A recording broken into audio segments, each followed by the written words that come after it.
Green flag. Go. And he gets a shot from Denny Hamlin. He's spinning off turn 2. Smashed the wall, nowhere to go, and that car is completely destroyed. And Tony Stewart spins, gets into the wall in turn 1. Inside 15, clear low. Things happen in a hurry at Bristol.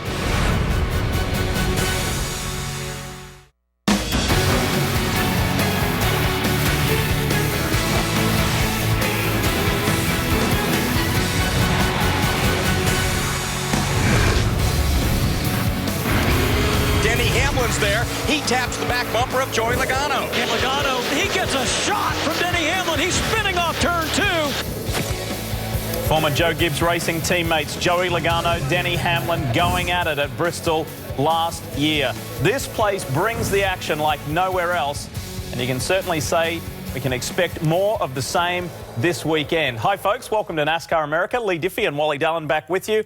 This guy says at the end of the day at Bristol, there are 42 grumpy drivers and only one smiling. Is that right? Ask anybody that's raced there. They will tell you the exactly same thing. It's a tough bull ring. It's the bull ring of bull rings. But that place, for some reason, by the time you get towards the end of the race, everybody has lost patience, and that's when the sparks fly. Everybody grating on each other a little bit. We've got a lot to talk about in regard to the upcoming Bristol race. One of those key discussion points is the update from NASCAR about qualifying. Well, it has happened, and it being that cooling units will be allowed now in that multi-phase knockout qualifying format. There will be no cool-down laps permitted, however, and some other key points there on that graphic to take note. But cooling in qualifying is now allowed. With more on the qualifying cooling amendment, we called the NASCAR Research and Development Centre in Concord, North Carolina, where NASCAR's Vice President of Competition and Racing Development, Pemberton, is there. And Robin, what was the catalyst for this change? We've been working with our teams and other partners around the garage area. You know, we said all along we were going to take a few races and reevaluate some of the process and everything. This moved a little bit quicker than what we had first anticipated, but it was becoming evident that we needed to do something to try to help the teams cool the engines down so they can do a little bit better job in their qualifying efforts. So. You mentioned working with the teams. That's something that NASCAR does extremely closely. How was this brought about? I don't want to say was your hand forced, but was it the teams coming to you, or was it a mutual decision?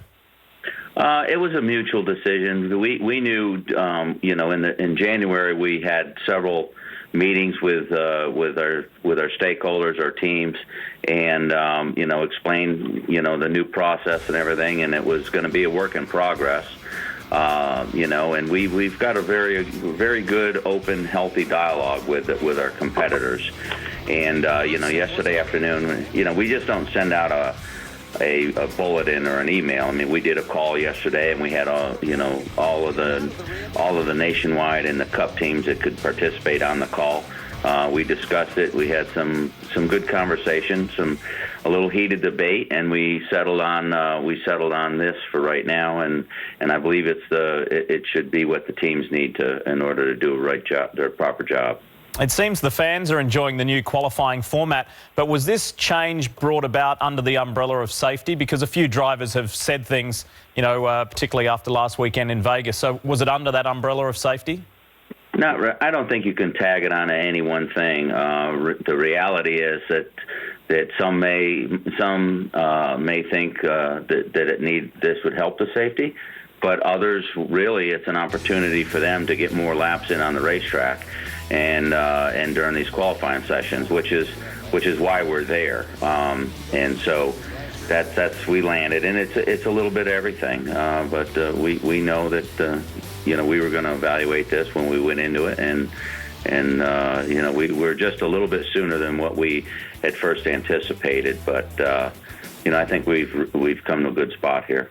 Robin, we appreciate and respect how busy you are, so a big thanks for your time. Thank you.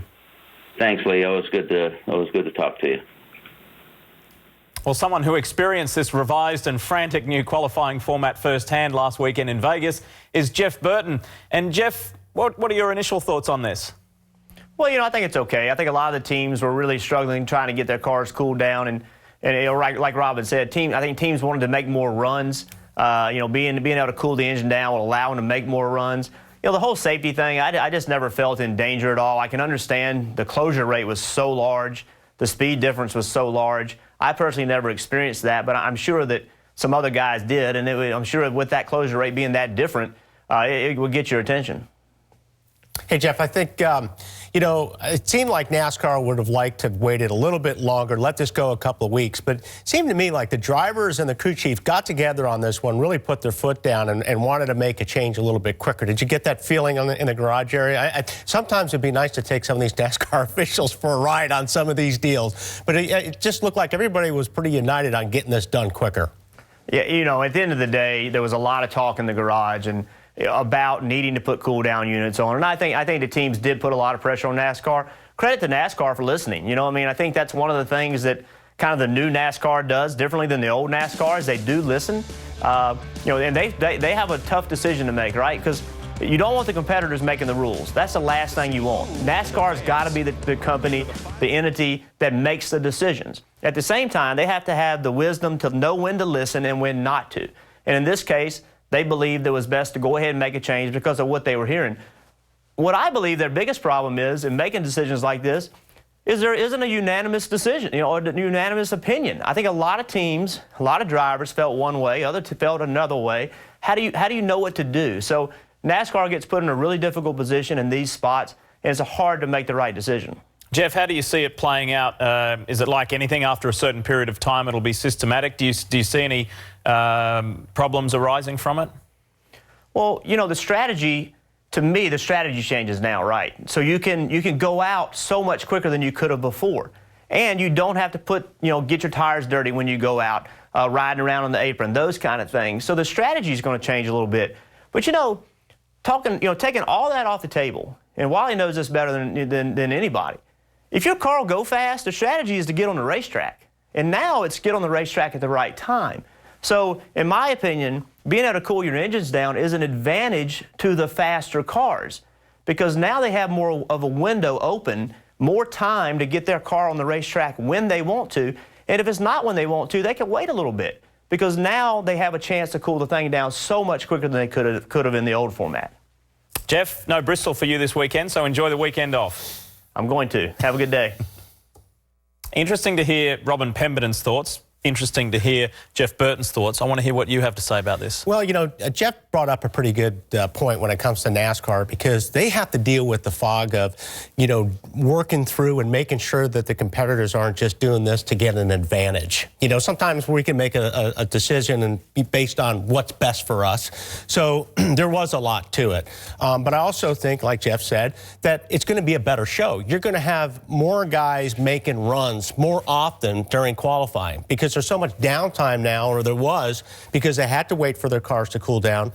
With the tire issue is something that a lot of us didn't think about. When you're out on that apron, those hot tires pick up all that dirt and gravel and stuff, yeah. and that makes it tougher to go out. So I think this is just going to improve the show, and also guys getting a second shot at maybe putting another lap down. You know NASCAR and the NASCAR garage very well. Do you think the teams kind of force the hand a little bit? I think they did. I think it sounded like, when Robin was talking about this a couple weeks ago, that they really wanted this thing to play out a little bit before they made any decisions.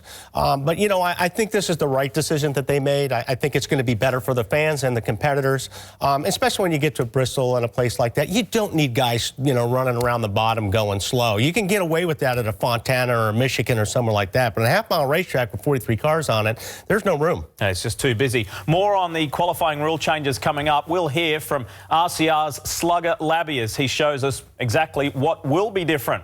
And as we get closer to Bristol, we'll take a look at some of the classic rumblings in Thunder Valley. With 31 laps left in the 2008 August night race, Carl Edwards puts the bumper to race leader Kyle Busch. It was a winning move, but Kyle didn't like it. The two made post-race contact, but Edwards won that battle too. Much more on Bristol throughout the show, NASCAR America, when we come back.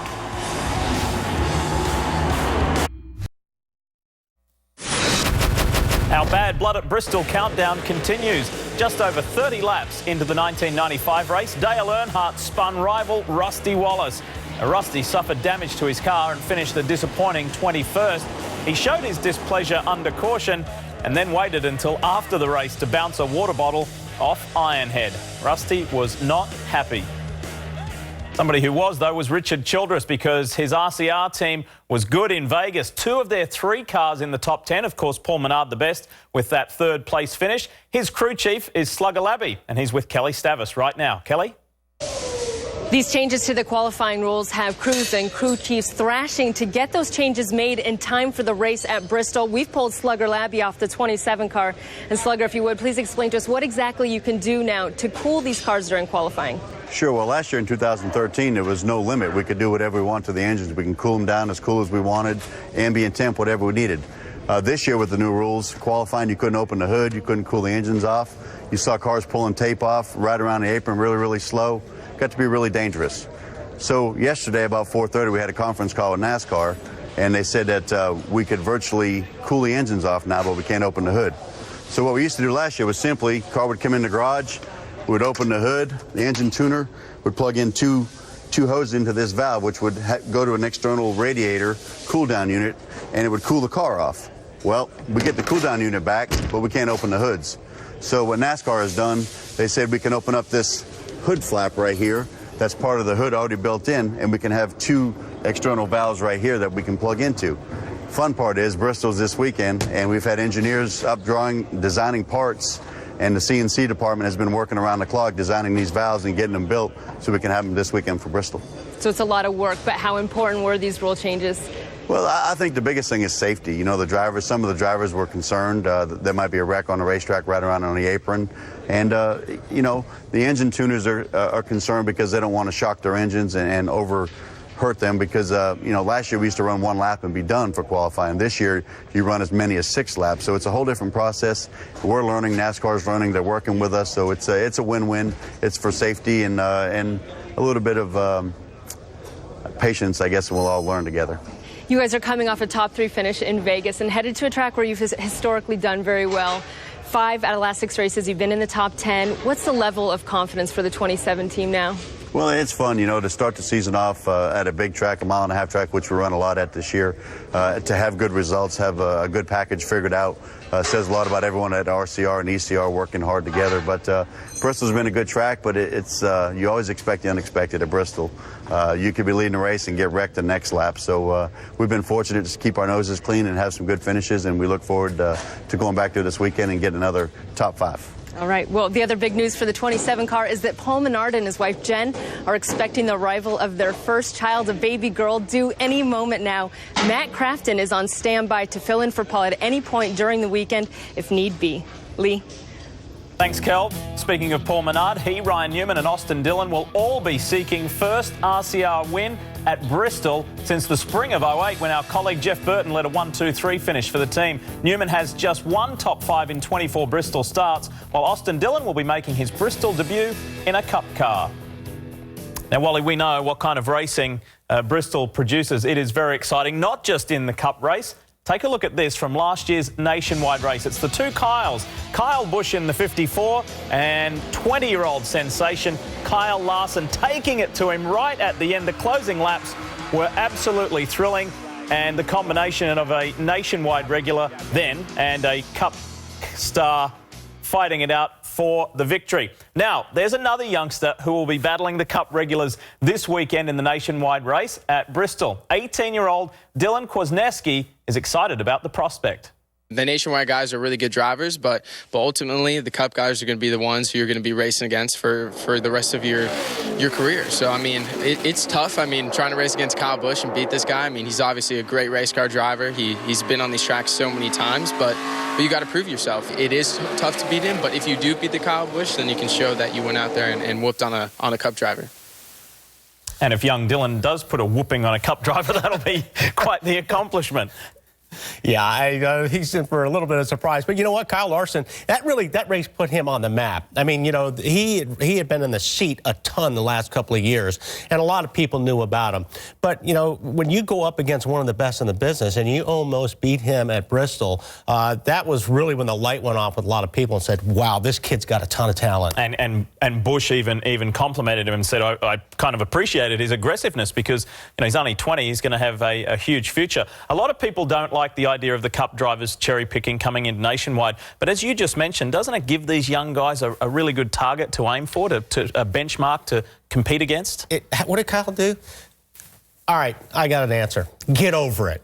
Isn't that what he did? That's what Kyle Petty said. Yeah, Kyle Petty said. Now, you know what? I agree. But I don't know if the Cup guys should be in it every single weekend. I think they should limit how many races the Cup drivers should run in Nationwide. But you're absolutely right. I think it's really, really important that these guys run against the Cup drivers, not only for them to get the experience, but also for the Cup drivers to see what kind of drivers these kids are when they get to the Cup Series, if you can trust them. There's a huge amount of respect that you have to earn in this sport. And it's a great way to do it when you have the Cup drivers and the Nationwide drivers competing against each other, you know, especially with the rookie like these guys. They're getting such great experience. But I'm not a big fan of the Cup drivers just running so many of the races. Let them run 10 or 15. Let them pick 10 or 15. You're still going to have plenty of Cup guys in the races, but maybe not all of them. Time for a break, but before we get there, another Bristol bad blood moment. This is in the spring of '06. Matt Kenseth spun out Jeff Gordon on the last lap while the two were battling for third, and Gordon didn't even wait for an explanation. He was on attack mode. More Bristol magic.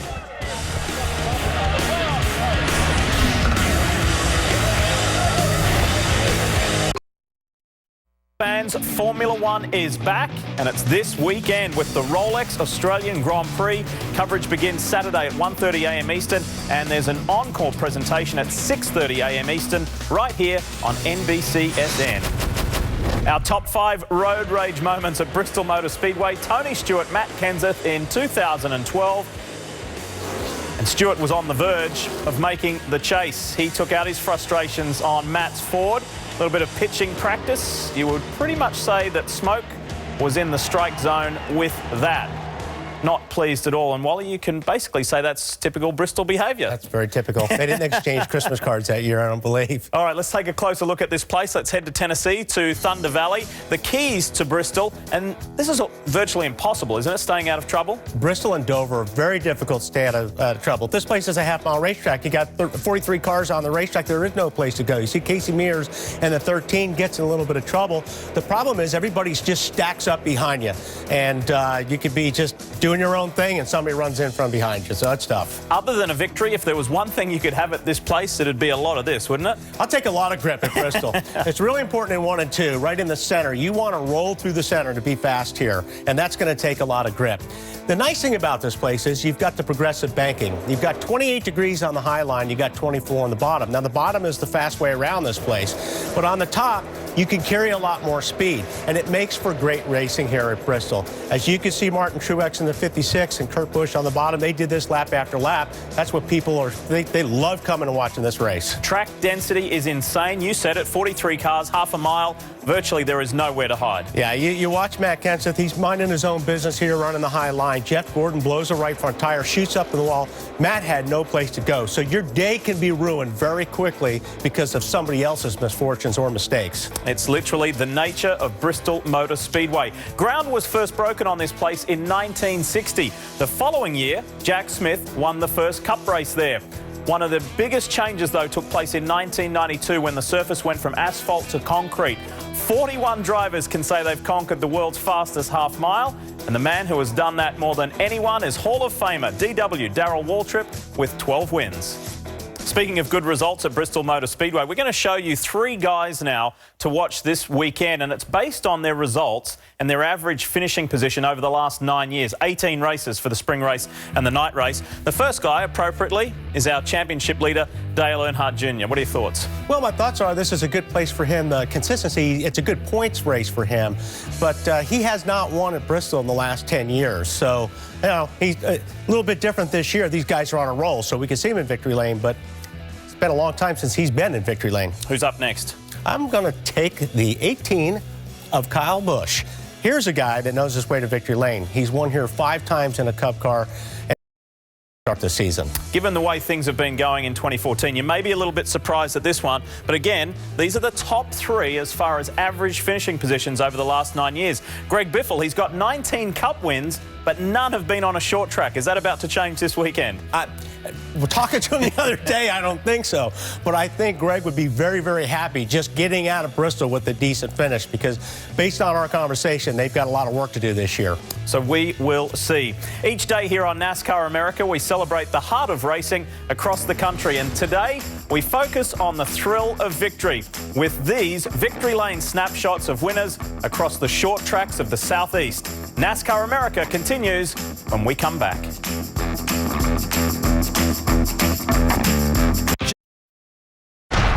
On this day in NASCAR in 1961, Fireball Roberts led all 178 laps in a win at Marchbank Speedway in Hanford, California. In 72, one-time series champ Bobby Isaac wins at Rockingham for his 37th and final Cup victory. And in 2000, Dale Earnhardt beat Bobby Labonte by 1/100th of a second at Atlanta. It was the second closest finish in the Intimidator's career. More Bristol bad blood. 2002, the nationwide race was almost over, but it ended early for Kevin Harvick after contact from the Biff, Greg Biffle. Well, Harvick didn't call it a day just yet. He waited for the race's conclusion, then leapt from above onto Biffle for some face time. It earned Harvick a probation from NASCAR. Things get pretty serious at Bristol, that's for sure. Wonder what we'll see this weekend. Wally, every race, as we know, is important, but some races carry more weight than others. Bristol lets teams know, which teams know, whether their short track package is together, whether it's up to scratch or not. Certain teams, certain drivers are looking for turnaround points. Who do you think some of those key players are? Well, one is certainly Stewart-Haas Racing driver Kurt Busch. They need to turn their season around, and he's very good at Bristol. He's got 5 victories. So this is a place where they could put everything behind him right now, go to one of his favorite racetracks and put some numbers up on the board. One of the other teams that we have been talking about this week on NASCAR America is Roush Fenway Racing. Are they in that basket as well? Absolutely. And Carl Edwards is another guy that needs to get things turned around, and he's another guy that's got 2 wins at Bristol. So this is a big weekend for those drivers and teams. Momentum, confidence, morale is a big thing. It's going to help Carl and the 99 team coming off that top 5 finish, isn't it? Absolutely. I mean, this is what these guys need to really start their season. All right, so we'll be watching for that. It's carrying a lot of weight this weekend, heading into Thunder Valley and for Bristol. So from the entire NASCAR America family, we want to say thanks for watching. A couple of quick reminders. Pro Football Talk is next, and then Wednesday night is Rivalry Night. And it's the Boston Bruins and the Montreal Canadiens. We'll see you again tomorrow. Wally and I'll be back. NASCAR America, Thursday. We'll see you then.